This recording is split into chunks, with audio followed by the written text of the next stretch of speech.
Hey everybody, welcome back to Word Balloon, the comic book conversation show. John Suntress here. Couple things before we get into our show. First of all, if you got any questions or comments on the show, email me, john@wordballoon.com. Follow me on Twitter. That's where I do most of my talking, at John Word Balloon. You can follow me also on Facebook under my name, John Suntress, and also the Word Balloon Network. Tell a friend. I also am on Instagram under Word Balloon. If you get this show via podcasting platforms, please rate it or write a review if you don't mind. You can write me a bad review. You can give me bad stars, but like me as well as the opportunity presents itself. Also, I have a YouTube channel, Word Balloon. Please go there and subscribe. It's free. It doesn't cost anything. I have over 500 subscribers. I'm trying to get over 1,000. I'd like to add more video content, so please consider doing all that to support Word Balloon. And now, back to the show. Hey everybody, welcome back to Word Balloon, the comic book conversation show. John Suntress here. Man, 2 great episodes I'm dropping today, and it's interesting because they're both about comic books in the 1960s from 2 people who were right there in the midst of it all, but they are coming from very different angles. The other episode I'm dropping today, Jim Steranko finally gets on Word Balloon to discuss the origin of breaking into Marvel Comics and the creation of, well, I shouldn't say the creation because it was already up and running, but his influence on Nick Fury, Agent of S.H.I.E.L.D. It's a great story, and I can't wait to share it with you. But I can't wait also to share this story with you with Barbara Friedlander. Now, last year at Terrificon, Paul Kupperberg did the panel with Barbara Friedlander all about her time as a writer and editor at DC's Romance line. This is from 64 to 69. She also created Swing with Scooter, which is pretty cool, and I always thought and didn't realize, first of all, it was kind of made to tap into the Archie's audience, or I should say the Archie Comics audience, but Scooter had a band 5 years before the Archies did. Scooter started in 64 or 66, and the Archies didn't happen with Sugar Sugar until 1969. So that's kind of cool. And it really was, Scooter was as much coming out of the British invasion and Beatlemania as it was about Archie. Barbara gets into that. We also talk about her romance line. And like I said, Paul did the interview last year. I did play it on Word Balloon, but I had more questions, and I've been meaning to talk to Barbara sometime after last year's Terrificon. But as usual with me, days become weeks, become months, and suddenly it's another year. And Mitch Halleck at Terrificon is like, do you want to do the Barbara Friedlander panel? She's going to do it again. I'm like, yes, please. I think it's a fascinating subject. So many of our favorite artists were also drawing the romance comics, and some infamous artists as well, as were the superhero people. Barbara had no interest in the superhero line. She learned how to write comic books from her boss, Jack Miller, one of the editors at DC. We get into her story a lot more, her favorite artists, and a lot of other great subjects regarding the DC romance line, which again, I think, just because of the way the market has shifted, is starting to become forgotten. And I think there's a really interesting history there that needs to be alongside the great superhero comics that we enjoy as well. So it's all about the DC romance line with Barbara Friedlander on today's Word Balloon. It's all brought to you by Aftershock Comics, who are having a hell of a year. This year they're calling the Year of Reading Dangerously, but they're putting out some incredible independent titles, some of the most talked about ones of the past few years. Things like Animosity from Marguerite Bennett, and Garth Ennis's Walk Through Hell and Jimmy's Bastards, Dark Ark and Temporal Night from Cullen Bunn, Baby Teeth from Donny Cates. Aftershock continues to push the envelope even further this year with more new releases. Now, we'll be talking to, in fact, Donny Cates. Had a great sit-down with him this weekend at Terrificon to talk about all of his work, including Baby Teeth, a nice hunk about Baby Teeth, but also looking forward to having Cullen Bunn back to talk about Knights Temporal, and also Joe Pruitt and his horror anthology Shock. Expect those conversations and more. Matthew Klickstein's You Are Obsolete. Lots of great conversations coming in the weeks ahead here to talk about Aftershock books. But I'm telling you, you will find something in a genre you love by some really top creators. It's excellent stuff. Go to their website, find full story descriptions, preview pages, and the diamond codes on these books to order through your local shop at Aftershock Comics. wordballoon.com. Word Balloon is also brought to you by the League of Word Balloon listeners. Thank you, League, for your support. I met a lot of you at Terrificon this weekend. It was incredibly humbling, and man, if I didn't shake your hand enough, I hope your arms are sore for how much handshaking I was doing this weekend, and thanking you directly for your support via Patreon. I love doing what I'm doing with Word Balloon. I'm glad you love it enough to help me support it by subscribing to Word Balloon via Patreon. If you like what I do here, if it's worth $1 a month to you, is it worth the price of a comic book a month to you, and you can swing it, consider subscribing to Word Balloon via Patreon. Go to patreon.com/wordballoon. Click on the Patreon ad on wordballoon.com. That will take you to my Patreon portal. But greatly, thank you for your support, League of Word Balloon listeners. Okay, without further ado, let me get into this great conversation with a very wonderful woman that I've had the pleasure of meeting twice now, and I think she's got a tremendous story. I hope, as someone suggests from the audience, that she puts it down on paper, because I think a lot of people would get a lot out of it. But in the meantime, I guess Alter Ego did do a small feature about her time at DC. I think she's got a lot more stories to tell, and that's why I'm happy to share this conversation with Barbara Friedlander about DC's romance line, now on Word Balloon. This is all about the romance line that DC had, that has a wonderful history, and Barbara Friedlander was a big part of it. And she was an editor at DC in the 60s, and she's brought examples, which is great. I appreciate the visual comments. Visuals are always fun. Absolutely. But welcome, and thank you for talking to me today. Thank you so much. Absolutely. What can I tell you don't know? Oh, no, I want to hear everything. As I understand it, you started at DC in the early 60s in the clerical department, but you were freelancing and I'm assuming submitting stories. Oh, yes. I was freelancing for a while, and I had never read romance books as a young person growing up. Okay. So it was completely new to me. But very soon I discovered that I liked certain artists and I wanted them on my covers. I'm sort of skipping ahead. That's all right. This artist, if you can see him, is Scott Pike's work, and he was my favorite. Antonia Bruzzo was my favorite. These are other artists of the time that were really very, very good. I was a bit of a snob when it came to that. I started, as you said, in the clerical department, and it was very interesting for me because I had no idea that the other side was all creative. And so I got to know these people because, do you know who Erwin Donenfeld is? Okay. Well, Erwin wanted to put out a tremendous mailing, which required, I don't know, a whole bunch of people because they needed people to fold and stuff and address, and it was done very primitively. And he didn't get anybody from the clerical department because they had important jobs.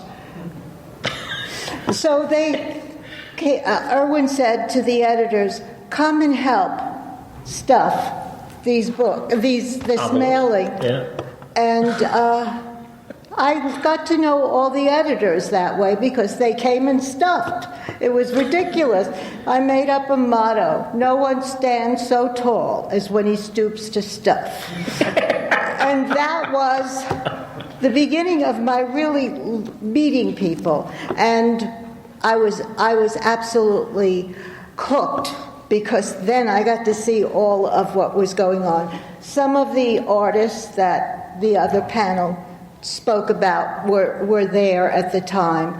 All of these people were working, and it was a very small shop. It wasn't tremendous like it is today with people submitting stuff from different places.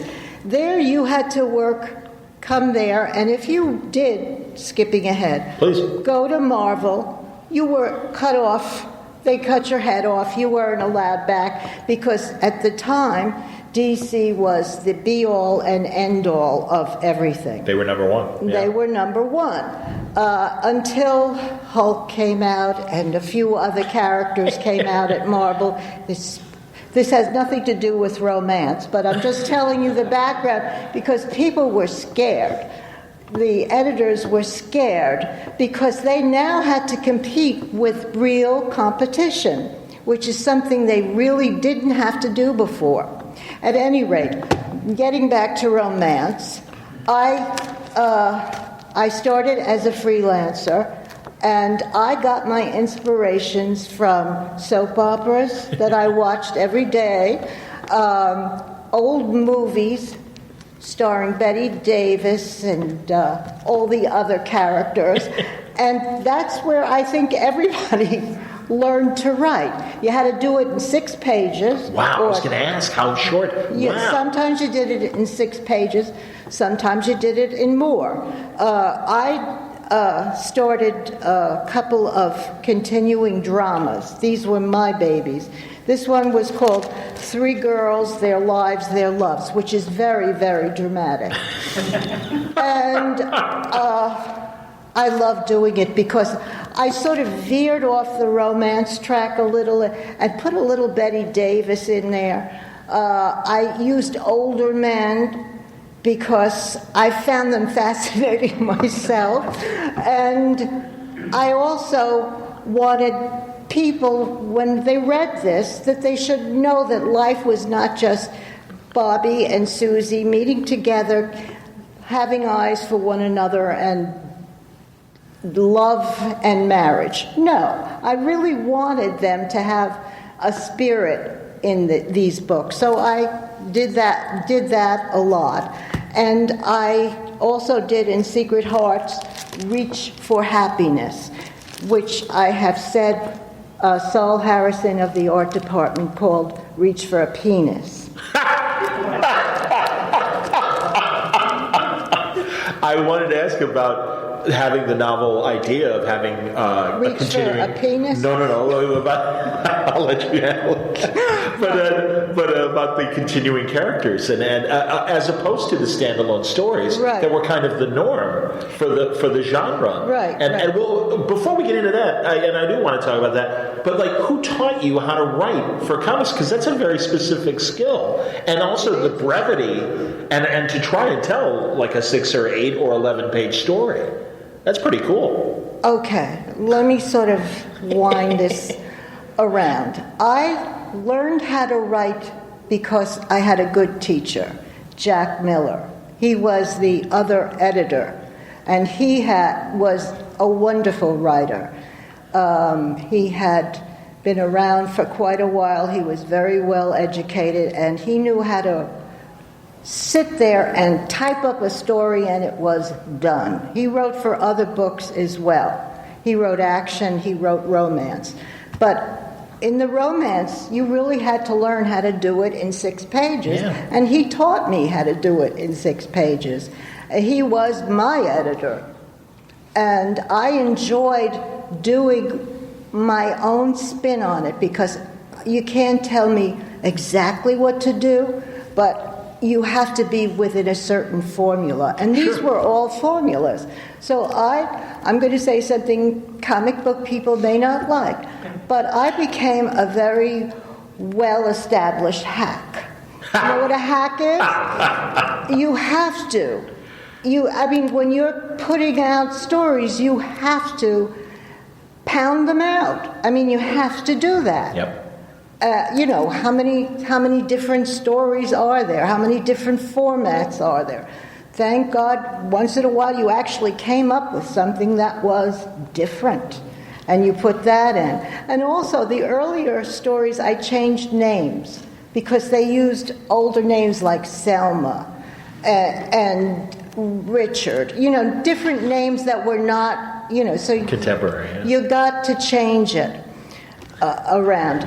I'm going to mention Mr. Donenfeld again because during my time there, he had given me old stories, old storyboards with old stories, very old stories. The dresses were down almost to the floor, and the names were changed by me to protect these people. And there were artists there who had to lift up the skirts of these ancient ladies and make them look contemporary. And that's how he saved money. Irwin was very into saving money. And romance books were not his meat. The meat in the whole department were Batman, Superman, and all the wonderful characters and all the wonderful people that were there that he terrorized, I have to say. It was artistry through intimidation, because you were always afraid that you were not going to be good enough. I know I always felt that way. And this might have been before your time there. Did you ever know Dorothy Woolfolk? Am I saying her name correctly? You are, and yes, I met her. Okay. I met her. Because I know she was one of the original editors that kind of ran DC's romance line. So was Zena Brody. I didn't know that, please. Okay. Zena Brody. This is a little bit of an aside. Zena Brody's husband was a doctor. And because this was a small, really mom and pop operation, everybody at DC went to her husband as for a doctor. I mean, it just was a lovely kind of thing. I did not know Zena, but I knew her husband. When you would pitch your stories, would you pitch a premise? How did you, especially early on? I mean, again, not writing a full comic script or anything. So I would go into Jack and I'd say, "Look, Jack, this is what I'm writing." And he'd say, "Okay, go ahead and write it. And it has to be 6 pages or 12 pages. That's it." And that's what I did. But during my time there, I created different people to give advice, because I also had to give advice. If you had a problem, I was your man. Like kind of a Dear Abby kind of... It was a Dear Abby thing, but mostly men answered Dear Abby type thing. So they gave it to me to do occasionally, and I did not enjoy it because there were only a couple of things you could actually tell people. Sure. Like, go to your clergy, ask your mother. Yeah. Or else you'd be sued. So you couldn't. Wow, okay, I didn't even think of that. I just kind of figured, let's keep it safe. No, it had to be safe. Wow. And some of the people wrote in, and your heart broke for them because they had serious, serious problems. Wow. So I hope they had a good clergyman to help them out. This was really, again, during the 60s, and I mean, the women's movement was kind of... well, tell me, because again, there's... Okay.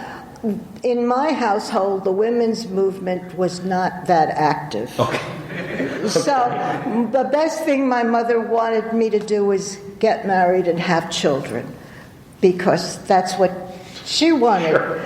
However, my mother was in the hardware business with my father, and she worked side by side with him. So I guess she thought that was terrible, and I should, have a better outlook. Okay. But I had friends who became doctors of philosophy, lawyers, and they managed to do both. I could never balance it. I didn't have the balance, because I guess I wanted to be like my heroines in all the old movies with the beautiful house and the dogs and all that. I really wanted to support my husband. Were there professional women in your stories, like a Rosalind Russell type, or that kind of, as I think Rosalind Russell was in a few of my stories. One of my characters, Marion in Reach for Happiness, was very much like Rosalind Russell, and she had an older gentleman as her love interest. Oh my. So, I mean, I tried. I really, really tried. And I enjoyed the flavor of it and doing it. And I couldn't type well. But I have to tell you, I still can't type well. So on my computer, there's a lot of, going back and forth. But I enjoyed writing it and bringing my own touch to it. I really did. And again, you and I understand. I mean, these were very contemporary stories because you wanted to attract the teenage girls the teenage audience. Were there period pieces as well? Would you occasionally do any gothic romance or bodice ripper kind of? That would have been a great idea. Where was I back in '64? Yeah. How come you didn't tell me about Sorry. that? I wish I could have. There were classic comic books. I don't. Well, sure, Classic Illustrated, certainly, absolutely. And those are more Red Badge of Courage. I mean, I don't even know how many women-oriented Classic Illustrateds there necessarily were back in the day. But that's why, I mean, it fascinates me. Again, as you said, amazing artists. You mentioned Gene Colan. As I understand it, he had to avoid any conflicts with Marvel. Am I right? He drew under the name Adam Austin? I think that was the name he told me. It's very, very possible. Okay. Because it was such a crazy system. You know, you had to be good, bad. You had to be loyal. You know. Yeah. And your artwork really had to be right up there. It was ridiculous. I think they got to be more conscious of artwork around Marvel's explosion. Yeah. Wow. Here I was in an office with Jack Miller, Nelson Bridwell, Carmine Infantino, and myself. We all were in the same office. Yet, going back and forth, you know, artists would come in, writers would come in, and they were really tongue-lashed and whipped. They were so angry at the way they were treated. Wow. Really. So we're you know, it's funny you mentioned your favorites as far as the great cover artists and stuff. Were there problems? Were guys jerks in terms of having to deal with a woman art editor? The guys who I worked with and I put on the covers loved me. The other people hated me. Okay? They hated me. I was a woman. I was very, very young at the time. I got to be 21 when I was working there. That's fantastic. Okay? So it was like I fell out of the sky.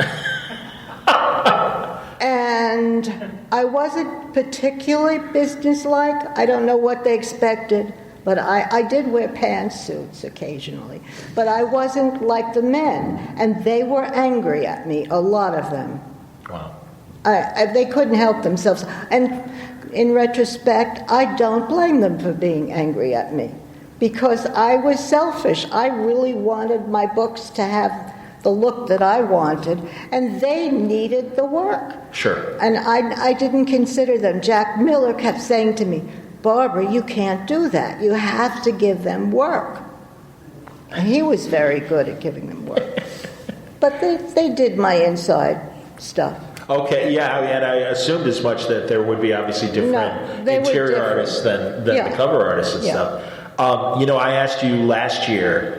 I was in the audience when we were talking to Paul Kupperberg, and the one thing that interested me was the period that was in contemporary to the books, but also afterwards. That the aesthetic of the romance comics grew beyond the comic books, and we had Lichtenstein doing the paintings, the pop art paintings. That became very famous and notorious in the comic book world, where a lot of artists saw their work stolen. It was Tony Abruzzo's work that was really stolen for The Drowning Woman. That was the specific story? I think so. Okay. And yeah, I mean, so was that a discussion among the editors as well of, hey, this guy's, you know, making hundreds of thousands or whatever it was back then. I know they still, you know, get a nice penny. I don't know. I think Tony was sort of proud in a way and upset in a way. He was a working artist, and he worked beyond the comics, as so did Pike, and so did many of these people. I think that they were hurt, and there was nothing that they could do about that. Nothing. Crazy. It was crazy. It was stealing a soup can. Yeah, well, and even more so because... Yes, you had drawn this. Yeah. You had put your really all your talents into it to make it look outstanding. Absolutely. Yeah. Yeah, that's crazy. And was there a competitor for DC's romance line? I know, like you said, Marvel's superhero thing exploded, but there who was there Charlton. Okay, sure. There were a couple of other ones, but DC managed to buy up all the titles by the time I was there. So there were then 5 titles that had come from three titles that I know of that came from other publishers. Secret Hearts, I'm pretty sure Girls' Romances might have been Arley Publishing. Okay. And there might have been another publisher. I can't remember, but there was. Okay. There was. And then what other, beyond the kind of Dear Abby or Ann Landers sort of features that were in the books, were there makeup tips for teenagers? Yes. What kind of other filler features were there in the book? Okay. I got Scott to draw a character called Jill Taylor. And she called everybody a pussycat. She said, "Hello, pussycats." And she said she knew lots of wonderful models. And so on this particular thing, she was going to give you all of their secrets in makeup. Sure. And that's what I did. I had no idea. Yeah, where'd you get your, were you combing Cosmo? Or Cosmo's too late, I think. No. But yeah, where were you getting your ideas? Fashion magazine? From 17. Sure. Hey. Listen, I had no idea what went into makeup at that stage of my life. However, I did like makeup a lot, and I still do. And I knew girls liked makeup a lot, and still do. So naturally, it was a natural thing. And sometimes in the other, the Ann Landers, it was Julia Roberts, and Amy somebody, who were the advice to the lovelorn people. And Julia Roberts became very famous afterwards. However, she also got letters from girls about makeup and things. So I took some of her stuff and put it in. And then I developed a thing called Mad Modes for Moderns, which came from 17 and Cosmo and other place, Harper's. And I cut out designs of dresses and things, and I wrote blurbs, little, things. Sure. And Tony drew them for me and translated them onto a page. There was Mad Modes and Romance and Fashion. Interesting. And did they enjoy discovering these new fashions and putting them in the comments? I have no idea, because I never had feedback. You never really had feedback. Oh, you're saying from the readers, obviously. From the readers. Sure. I never had feedback. But they allowed this to continue, so I guess no one said, "This stinks, get it out of the book." But they would, if they didn't like it, it came out in the next issue. Okay. And did the artists enjoy drawing the new fashions? And were they adaptable to the... It was only Tony that drew this for me. Okay. And I think Tony was so natural and so good at what he was doing that he had to like it. It was not an expensive page. It was like a filler kind of a thing, so that he was able to do it pretty quickly and did it so well. And I know you left in '69, correct? Another comic, and I know we're talking about romance, but I have to take this opportunity because I'm not going to get to talk to you tomorrow when you talk about teen comics. But I really am interested in Swing with Scooter, because obviously that's kind of a companion to these. In my vocabulary. Yeah. So, and as I understand it, what's interesting is, well, you tell me, because it started as its own. Obviously Archie was part of the zeitgeist and what was going on, but was it always hey, we need to tap into that teen comedy? The original Scooter that I wrote was a character from England who came over because he didn't want to have all the publicity, and he.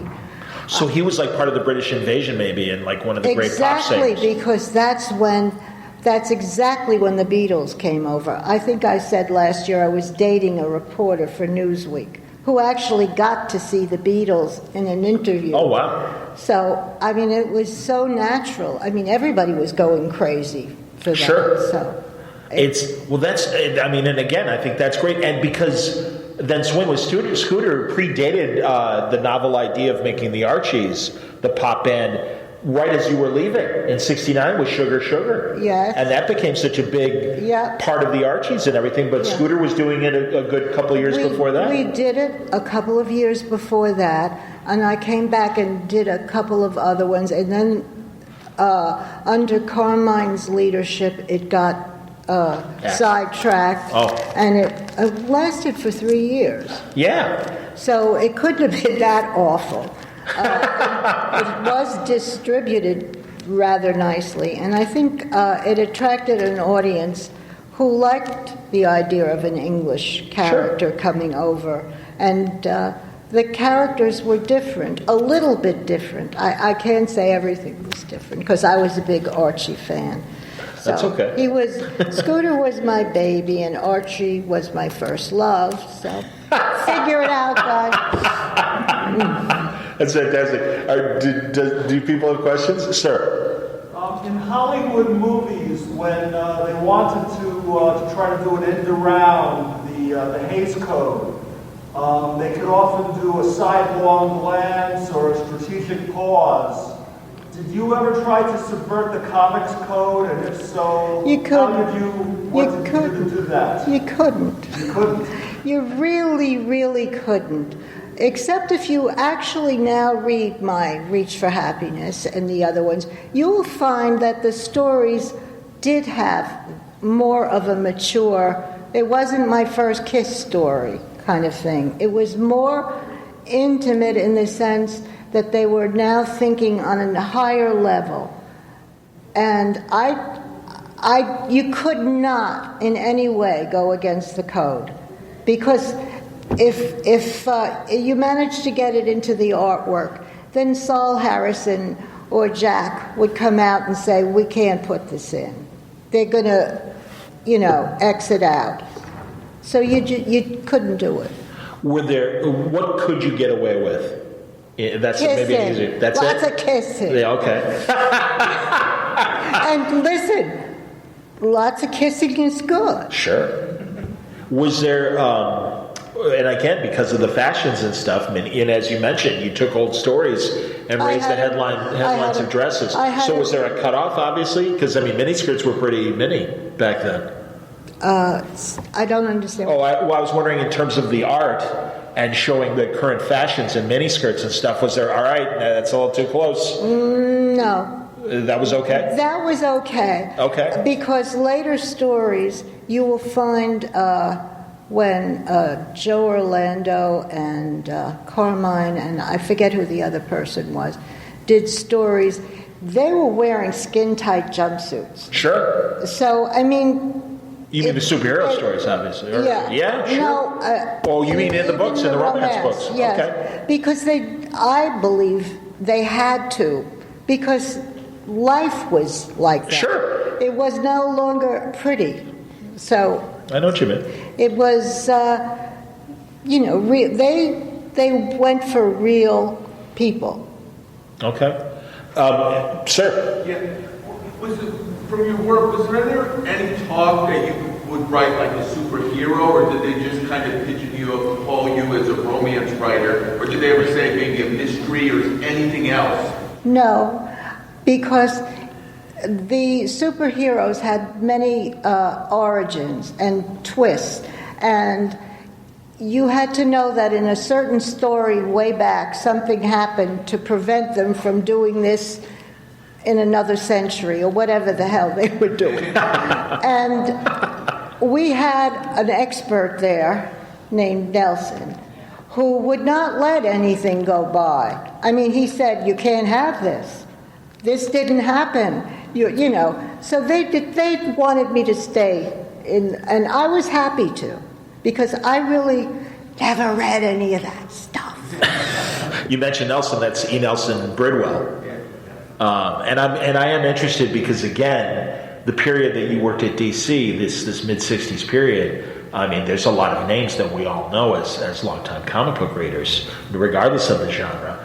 And, you mentioned Joe Orlando, and I'd like to, any good memories of some of these people like Joe? Let's start with Joe Orlando. I love Joe Orlando. As I mentioned last year, he was married to a friend of mine, not happily. And he worked for Mad at one time. Long career in comics, absolutely. And he, after I left and Jack passed away, he became an editor of the romance for a while. I remember coming up to him with story ideas because I was doing freelance. And he said, now you have to submit an outline for everything. And I looked at him, an outline. What was the difference between what you were pitching and an outline per se? Was it like a page by page outline? Yeah, okay. More or less. And I was not an outline person because I like to, you sit down and you're writing and you're saying, well, I just got an idea that I think they should have another little fight, and he wanted me to have all that up front. I didn't like that. Okay, I understand. And you want to know about who else? Yeah, good Lord. Well, how about Julie Schwartz? Yeah, Julie Schwartz. Oh. Well, Julie Schwartz was not loved by a lot of people. Okay. And he was, as I understand from here, talking to other writers and artists, he could be tough as far as when he get pitched a story or whatever. Yeah, well, you see, fortunately for me, I was not working for him directly, and I didn't have to have anything go by him. But he would spend a lot of time with Nelson, because Nelson would be sitting with a razor blade, fixing all of the panels, the pages that came out before they went to the printer or before they were colored. And he would go like this. You couldn't get anything past Nelson. And he was tortured by that man. Wow. He really was. There were other artists. So some of the people that you mentioned on your previous panel used to walk by my office. And since Jack was a contemporary of them, he knew them for a long time. I had more of a relationship with Bob Haney. Do you know Sure, Bob absolutely. Haney? Yes, fine writer. Arnold Drake. Yes, another great writer. Right. So Yeah, give us some good memories of Arnold and Haney. well, they would, Arnold lived in the city, but Haney came in from upstate New York someplace. Okay. And they would meet in the writer's room, which was this tiny little room. Okay. But Haney would pound out stories that way. He would, I think he did Plastic Man. Do you remember? I don't know if he did. I mean, when I always think of Haney, it was always like Brave and Bold, which was the Batman team-up book. Yeah, he did that, but he occasionally... He might have done it. Yeah, he could have. I seem to remember that. Okay. No. Okay. I know Arnold did Doom Patrol. And yeah, he also did that. Deadman, and He did they were both wonderfully creative and terrific guys who could sit down and work. They were not bullshit artists. They were really working men. That's great. So they even had because we always had a tiny room. It was like a closet. With a couple typewriters and just bang it out? There were typewriters all around it. Okay. So there were other people who would come in and type. Fortunately, I had a whole room with the other guys.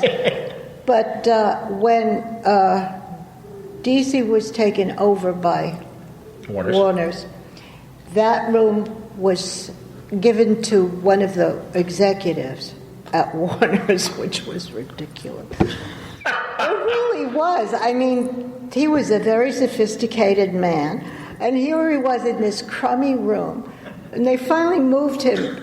They had to move the whole thing because the whole thing was too small for the when they moved to the different locations and stuff. Was that 875 Lexington or 575 Lexington? Oh, thank you. And then they moved to Radio City. Oh, wow. Not Radio. Was it Rockefeller Center? Oh, Rockefeller Center. Oh, sure. 75 Rockefeller Right. Center. I remember from the Indica at the bottom of the comics. Absolutely. Yes. Sure. So Funny. I lost my train of thought. We were talking about with Warner coming in and the executives and everything. So it was an entirely different Atmosphere, environment. It was because it became, instead of screaming in the halls, it was more sophisticated. There were not so many doors slammed right away. Wow. Did you feel the tension Oh, of... God, yes. Was that one... I mean, I know again from your conversation last year, you said you left because, you were getting married. I was getting married. I think that was also my excuse for... They would find out I really didn't know what I was doing. When I created these things, I did it, and I kept saying to him, "Am I doing this right?" Because I didn't go to school for this, and Jack was a very nice person, and he said, "Do what you think is right, and I'll tell you if it stinks." But he could pound out a story, and I would have to labor over it. Did he ever go over your story and rewrite it in any way or anything like that? Excellent. He let you kind of figure it out. That's great. He would have been wonderful as a publisher because he was creative in his own way, and he allowed other people to be creative in their own way. And he understood that quirky Nelson Bridwell really was a wonderful talent. And he and Jack and Orlando developed the Inferior Five. Yes, absolutely. And you want to ask a question? My question was there a kinship with the other women who worked there? There were no other women. I was going to say, how many other women were there, though? Like Ramona Friedlander. I mean, there's other people. Was there any kinship with the other people? And she was an artist that would do books and stuff, but and again, very few. I was the only woman that worked there. Okay. In the office, yeah. In the office, and I don't remember anybody else who came as a writer or a artist at the time I was there. Wow. The only woman, and the only woman that was close really was Gerda Gattel. She was a wonderful, smart lady who knew the history of what was going on in all the books. She could quote you who wrote this, who did that. And she was Irwin's secretary, I believe. Donnefeld's secretary. Yeah. Did you ever meet any of the people at Marvel, like Marie Severin or Flo Steinberg or any? Were you aware of that? Never did. Okay. I was in an embryo the whole time. I understand. Yeah. No, it's again in competition. I wondered because I know some artists who worked in both companies. They go to Friar Tuck's. Did you ever go to Friar? That was always like an artist and writer hangout. We went to Dawson's. Okay. All right. And sometimes the Brasserie, which was directly there in that Seagram's building. Okay. There was the Four Seasons on one side, the Brasserie on the other. And I learned to drink wine. And I had a love of pâté from those places. And people went to Dawson's because they had wonderful beefsteak and kidney pie. And Jack was an Anglophile, so he had to have that.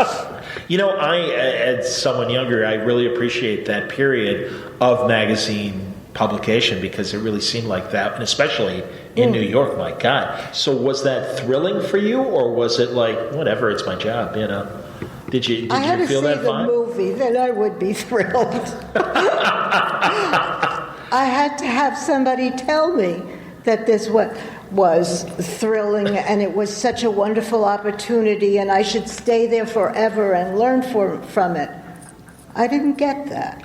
Oh man, like no hipster parties? I mean, I always see like in the documentaries about people like George Plimpton and Mailer and people like that all the intelligentsia would get together. I did meet Arlene Dahl. She came Wow. because she was married to an executive at Warner Brothers. Okay. So she came up. Wow. She was gorgeous, everybody. She really was. I'm impressed, yeah. I met Jules Pfeiffer, Oh, that's great. right? He was working Brilliant. he wrote, and I had the copy and lost it. I don't know what the hell happened to it. He wrote and used my cover for his book, I think it was Heartthrobs. Okay, sure. And I was such a crappy editor that the panels, the balloons are going to the wrong characters. But nobody would know that except me and you now. And I was just thrilled that he used my cover. But that was Scott Pike's drawing. That's why he used it. It was beautiful. It was absolutely beautiful. And he took time and he went through old stories, and he wrote the book because he had done Superman, I think, before then. Yeah, he'd done something. Okay. And so he came back to do this book. And I brought it home, and he had signed it, and then I don't know where the hell it is. I wish I did, because I'd love to have it just to see my panels and the balloons in the wrong order, but it was beautiful. Tell us about Carmine Infantino. Carmine was a frenetic character. He looked like his character. He looked like a Batman kind of a guy because he was tall and lanky. He had no hair. And he sort of moved like that. He had a graceful walk. And he was just a wonderful and creative artist. And I had gotten in contact with somebody from, now I can't remember, the gallery. There's a, maybe you people know, there's a auction house in New York City. There's a lady holding 10 minutes up. Okay, buddy. No worries. We're good. Good night. This is an interesting story, Please. so I'm going to tell you. Oh, God. It's 2 words. I can't think of the name. Metropolis Comics, maybe? No, this is an this is auction house. a fine art auction A fine art. And I used to, after I left, I became an antique dealer. Oh, wow. So I used to buy jewelry from this house, but I also knew that they now do comics. Sure. And they have a tremendous litany of people who are in charge of different aspects of it. So out of the cold, after I Googled myself, I got in touch with one of these guys who was very helpful and very nice, and he said to me, I was the one who was the so-called agent for Carmine at DC. I got him the deal to be the creative guy for all the artwork. Okay. Oh, the art director? Yeah, the art director. Okay. And he said, and I admired him a lot, and it took a long time for me to do this, and I believe it because I don't think DC wanted to spend more than 39 cents on anybody. So I can see that this guy was really, he loved comic books, knew everything about them, and he was the one who told me about, how he got Carmine in there. And I felt that Carmine was stretched too thin because I did not like what the romance books, and I said this last year too, I'm going to say it again, I did not like you could see the muscles on the arms of women, and I think that's because Carmine was a wonderful artist, and he liked to show muscles for his superheroes, and his superhero girls now had muscles. And I don't think it attracted the audience. But I don't think anything could have attracted the audience anymore as time went on. How aware were you of the numbers, the sales or anything? Nothing. I knew nothing. Okay. The only thing I wondered as an editor. I knew the only thing. No, maybe Jack knew, but it couldn't have been terrible because we kept going. Yeah. The only thing that I do know that was killed right away was a thing called Teen Beam. It was originally Teen Beat, which I had started with Jack and practically everybody at DC who had a camera, who could, whatever. And it was a thing where to attract the teenage girls, had wonderful rock stars coming over. So there was Herman's Hermits. Oh, sure, Peter Noon, sure. On the first cover of Wow. that. And I interviewed him. Oh, my God. And it was a lot of fun. I mean, this is something else that I walked into. I had never done this before. And here they're asking me, you go interview this guy. Okay, I'll do it. Perfect age for your audience as well, because he was young and right. the teens and preteens loved him, adored him. Right, and I went with a photographer and God. Anyway, after that issue, they killed him. Only one issue? Only one issue, wow. And I have that one issue. Oh, that's great. Good for you. Fantastic. He's still around, and God, I don't know if you've had a chance to see him. I know he's still around. Because I have friends who really know him well and everything, so yeah. Well, tell him I interviewed. Well, that's what I'm saying. I would love for you to get back together. I went to the Waldorf Astoria Hotel. They had everything. Back then, sure. Yeah. Go on. And I went with a photographer and my orange dress and my short hair. This is true. And they put me in positions that were so awkward, but I went with Jack. So Jack was smart, very smart. And I always knew exactly what I was. So, I was scared. That's what I was. But we put that issue out, and we had a couple of other writers who I don't remember rewriting stories for the publicity sent us stuff. Sure. I had the original Sgt. Pepper's Lonely Heart thing. The album. The album. Wow. It was sent to me, a whole bunch of albums were sent to me. Once you said that you were doing this book, yep. They would send me all this really good stuff. That's fantastic. Mm-hmm. And they killed it after the first issue. That's crazy. Because it would have been really, really good. Yeah. They did it, they didn't have the sales, they said. They were getting back too many of the books. So I think what it really required was more publicity. And a better place on a stand. I mean, this was a comic book like this. For 12 cents, you got all of this stuff. Really good stuff. So there were articles and photographs? There were photographs. There were, I received from the publicity department all kinds of stuff from, who this one is dating, who that one is dating. So you put all that in gossip stuff. It was terrific. I'm sure you got movie company stuff like that too. Yes, I went to a couple of screenings. I mean, what'd you see? What do you remember? I might have seen White Voices, but I don't remember. Okay. I don't remember. I wondered if any of the beach movies, which would I think appeal to the same audience as the romance. But I couldn't. After a while, you couldn't really do that because it was dead. That sucks. Really killed it. But where could the other magazines? There was a Teen Beat, which originally we made as the title, and then we had to change it. So the first issue is really the second issue. Ah, wow. So do you have the original? The original. The mock-up. The ash can? Yeah, the ash can, like they call them the ash cans or whatever? Yeah. No. Okay. We're under 5 minutes, guys and girls. Any more questions? Because I can keep going, too. Well, no? Yeah. Sir?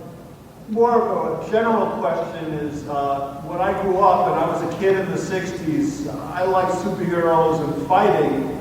However, listening to you talk has been wonderful. And I was wondering if you ever wrote this down in a like a memoir or anything like that. It would be a terrific read if you did that.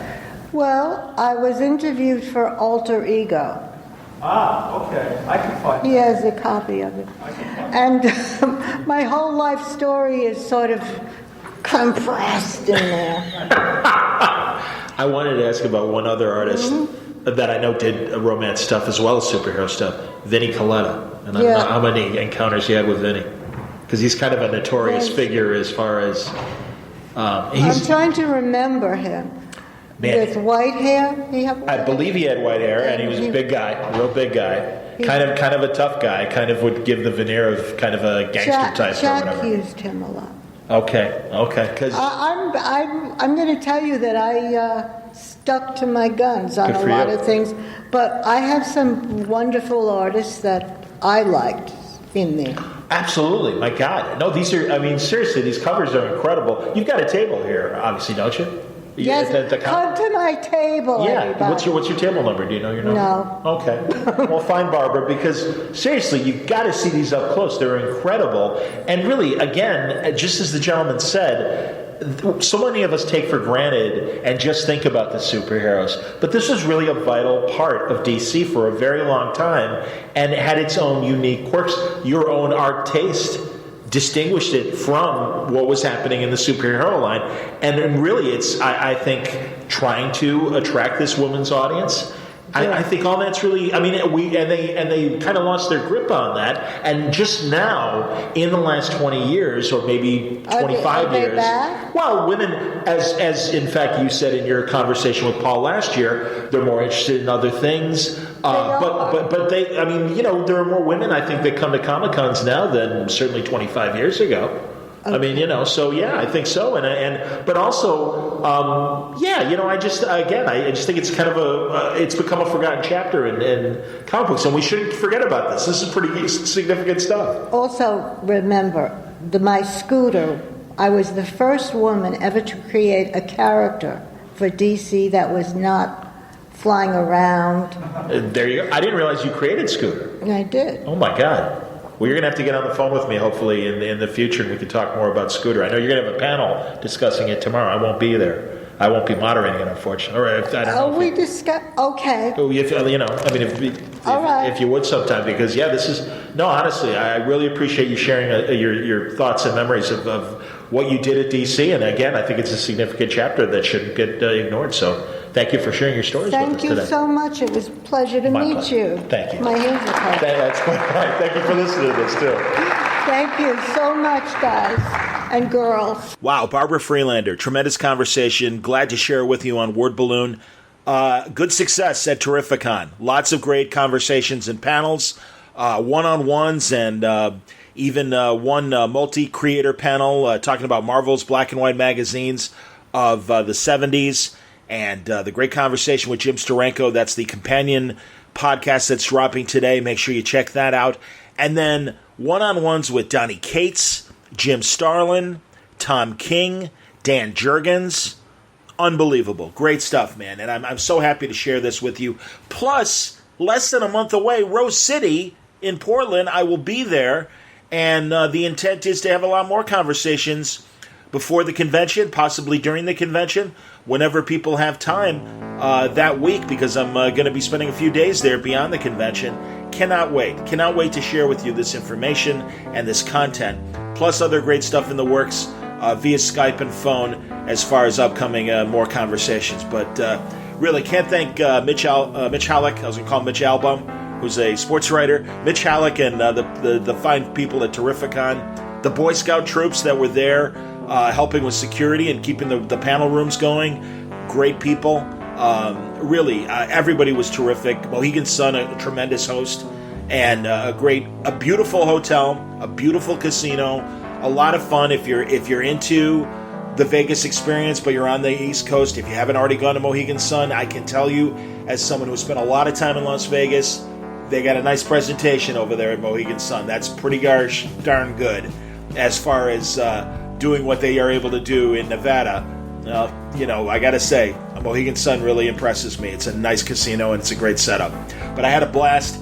I am beat. I'm glad my voice held out. I don't have to go back to radio for 2 days, so I think outside of doing these intros for today's episodes, I might be radio silent till about Thursday or so. But enjoy these and help you go through the archive as well at wordballoon.com for everything. Thank you again, League of Word Balloon listeners. Subscribing via Patreon. You can go to patreon.com/wordballoon. and click on the Patreon. That's actually my direct Patreon page, or click on the ad at wordballoon.com, and that will take you to my Patreon portal. Word Balloon also brought to you by Aftershock Comics. As I said, also coming up, great conversation with Donnie Cates. We talk a lot about baby teeth, and you got to hand it to Aftershock, man. They have great taste. You know, Mike Martz and Joe Pruitt, I think, have a great eye when it comes to asking creators, hey, have you got anything you'd like to publish through us? And these creators are coming through, man, whether it's Dark Arc from Cullen Bunn or Dark Red from Tim Seeley, A Walk Through Hell and Jimmy's Bastards from Garth Ennis, new stuff like Matthew Klickstein's You Are Obsolete and Cullen Bunn's Knights Temporal, Joe Pruitt's horror anthology Shock, Phil Hester and Stronghold with Ryan Kelly. Great stuff, man, I'm telling you. And I'm happy to talk about them here on Aftershock because they have quality books and quality product that you should be aware of. We'll be talking to more Aftershock creators about their books, but don't wait. Go to their website, find full story descriptions, preview pages, and the diamond codes on how to order these books through your local shop at AftershockComics.com. Thanks again for listening. Again, check out the Jim Steranko interview.